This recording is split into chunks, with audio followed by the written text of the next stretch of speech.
नमस्कार बच्चों, आप सभी का स्वागत है आपके अपने YouTube चैनल होम साइंस में, जिसमें मैं आज आप सभी को पढ़ाने वाली हूँ MA फर्स्ट ईयर का थर्ड प्रश्न पत्र, जो है हमारा कंज्यूमर इकोनॉमिक्स अर्थात उपभोक्ता अर्थशास्त्र। जी हाँ, उसमें से मैंने आज आप सभी के लिए टॉपिक लिया है मांग के निर्धारक तत्व। जी हाँ, मांग के निर्धारक तत्व, जैसे ही मांग के निर्धारक तत्व जो होते हैं वो किस कारण से मार्केट में उन वस्तुओं की मांग अधिक होती है, इन पर हम लोग चर्चा करेंगे। या ऐसे कह सकते हैं कि मांग के प्रकर्षण और विकर्षण के कारण क्या क्या होते हैं, उसके बारे में हम लोग जानेंगे। जैसा कि स्क्रीन पर आप सब देख पा रहे हैं, क्या है हमारा उपभोक्ता अर्थशास्त्र। मांग के निर्धारण तत्व या फिर कह सकते हैं मांग के प्रकर्षण और विकर्षण के कारण। क्या है कारण? मांग के अधिक डिमांड क्यों होती है, देखते हैं क्या है। उपभोक्ता की आय अथवा संचित धन की मात्रा के कारण। जैसा कि यदि किसी व्यक्ति के पास अधिक आय होता है तो वह वस्तुओं की मांग अधिक करता है। क्या करता है? यदि उसके पास अधिक आय है, अधिक धन है, तो धन संचित करने के लिए क्या करता है? संपत्ति पर निर्भर करता है और वह अधिक वस्तुओं का क्रय करता है और मांग करता है। इन वस्तुओं में भी वह विशेष रूप से आराम तथा विलासिता को शामिल करता है, क्योंकि जिसके पास अधिक धन है तो उसका क्या करेगा? अपनी विलासिता के पीछे भी, आराम के पीछे ही खर्च करेगा। और आय तथा मांग के संबंध में स्पष्टीकरण आय मांग के संबंध में किया गया है। और नंबर 2 है हमारा बच्चों रुचि, फैशन तथा रीति रिवाज। जी हाँ, रुचि, फैशन तथा रीति रिवाज भी हमारा मांग के लिए बहुत ही महत्वपूर्ण तत्व होता है, क्योंकि जैसे जैसे उपभोक्ता की रुचि और फैशन, प्रचलित फैशन तथा समाज में रीति रिवाज का प्रभाव पड़ता है, वैसे ही उपभोक्ता की मांग भी बढ़ती है। क्योंकि यदि देखा जाए व्यक्तियों में ऐसी, जैसे कि आप में यदि आप में चाय पीने की आदत होगी, आपको चाय बहुत पसंद होगी, तो आप चाय की डिमांड अधिक करते होंगे, क्योंकि शरद का मौसम भी है और ठंडी के मौसम में इस टाइम तो फरवरी चल रहा है, अब तो लग रहा है गर्मी आ गई है।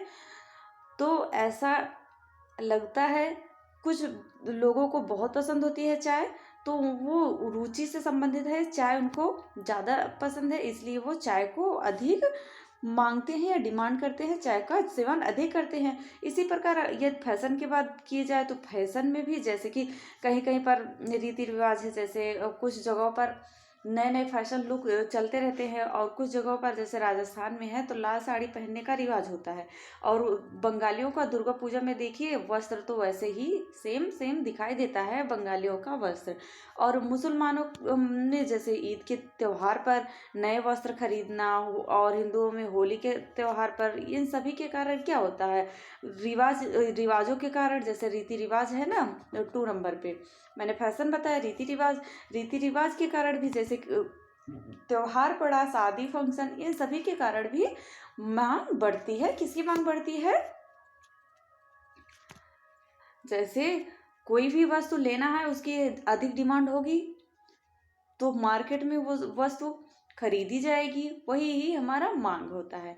और नंबर 3 है हमारा आय तथा धन का असमान वितरण। जी हाँ, जिसके पास अधिक धन है, अधिक आय है, उसका वितरण भी वो असमान ही करता है, क्योंकि धन कुछ व्यक्तियों के ही हाथों में केंद्रित होता है, तो विलासिता की वस्तुओं की मांग अधिक करता है। जिसके पास अधिक धन होता है वो विलासिता में बहुत खर्च करता है।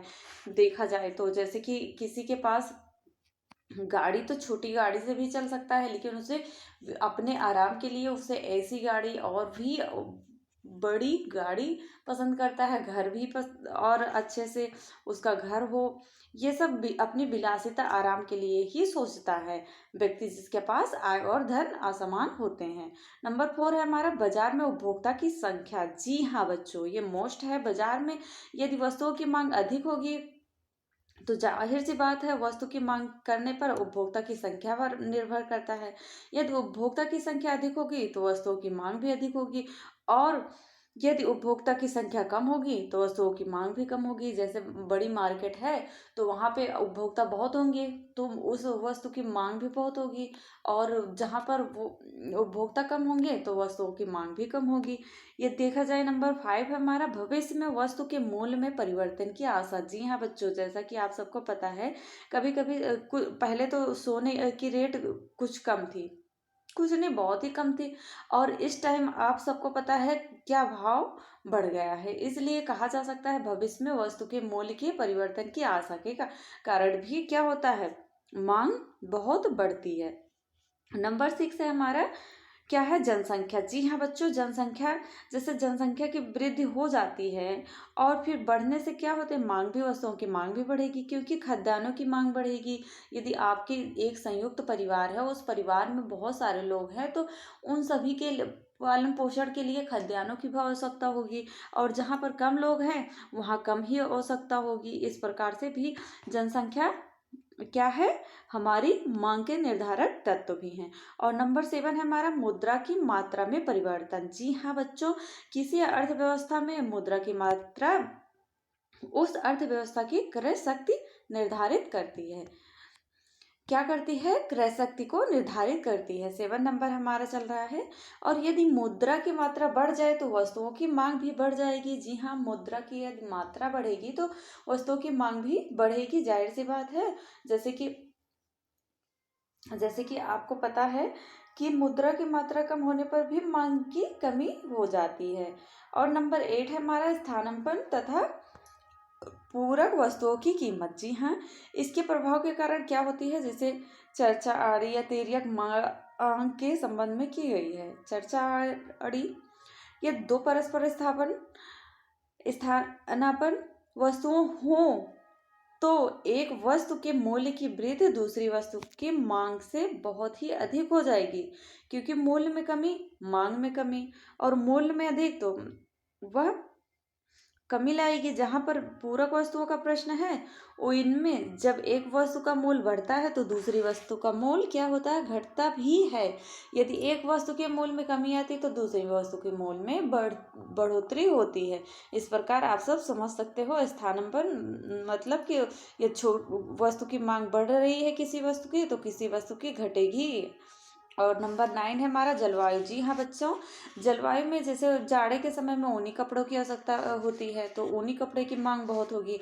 और बरसात में बरसात के छाते की जैसे बरसाती कपड़ों की मांग होगी। और गर्मी में ग्रीष्म ऋतु के कपड़ों की मांग होगी। और उसी प्रकार आपके भोजन में भी, जैसे मौसम के अनुसार आपका भोजन भी चेंज होता है, इस प्रकार मांग भी बढ़ती रहती है। और नंबर 10 है हमारा बच्चों, व्यापार की दशा। जी हाँ, व्यापार की दशा। अभी तक जिन बच्चों ने चैनल को सब्सक्राइब नहीं किया, चैनल को सब्सक्राइब कर लें और वीडियो को शेयर कर दें। और जिन्होंने लाइक नहीं किया, लाइक भी अवश्य कर दिया करें। क्यों आप सब लाइक नहीं करते हो?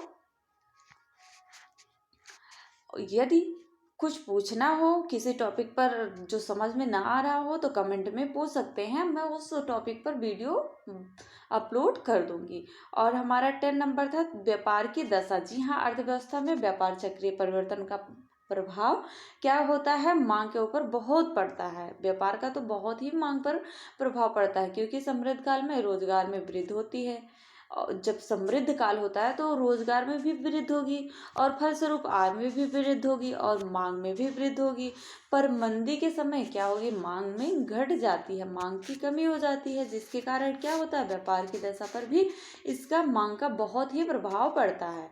और नंबर 11 है हमारा बच्चों, बचत तथा उपभोग की प्रवृत्ति। जी हाँ, कुछ व्यक्ति ऐसे होते हैं जो उपभोग की प्रवृत्ति बढ़ जाए, फलस्वरूप बचत कम हो जाए तथा व्यय अधिक होगा और वस्तुओं की अधिक मांग होगी। इसके विपरीत भी यदि लोग बचत करना चाहते हैं या अधिक करने लगे तो व्यय कम तथा मांग कम होगी। जी हाँ, व्यय भी कम होगा, खर्च भी कम होगा और मांग भी कम होगी अगर बचत करेंगे उपभोक्ता तो। और हमारा नंबर 12 है, औद्योगिक विकास। जी हाँ, औद्योगिक विकास, जैसा कि आप सबको पता है, बहुत ही महत्वपूर्ण टॉपिक है। किसी भी देश में औद्योगिक तथा आर्थिक विकास का भी मांग पर बहुत ही प्रभाव पड़ता है, क्योंकि औद्योगिक विकास के कारण लोगों की आय बढ़ती है, जिसके फलस्वरूप क्रय शक्ति भी में वृद्धि होगी और मांग में भी वृद्धि होगी। और अल्प विकसित देश जहाँ पर होगा वहाँ पर औद्योगिक विकास में कमी के कारण आय की कमी और मांग की कमी भी रहेगी, और फलस्वरूप बाजार के विस्तार का भी अभाव होगा। न ने इसे भी अल्प विकसित होने का कारण बताया है। जो नक्रिस महोदय थे, इन्होंने औद्योगिक विकास के ऊपर बहुत चर्चा की थी। आशा करती हूँ आप सबको वीडियो बहुत अच्छा लगा होगा।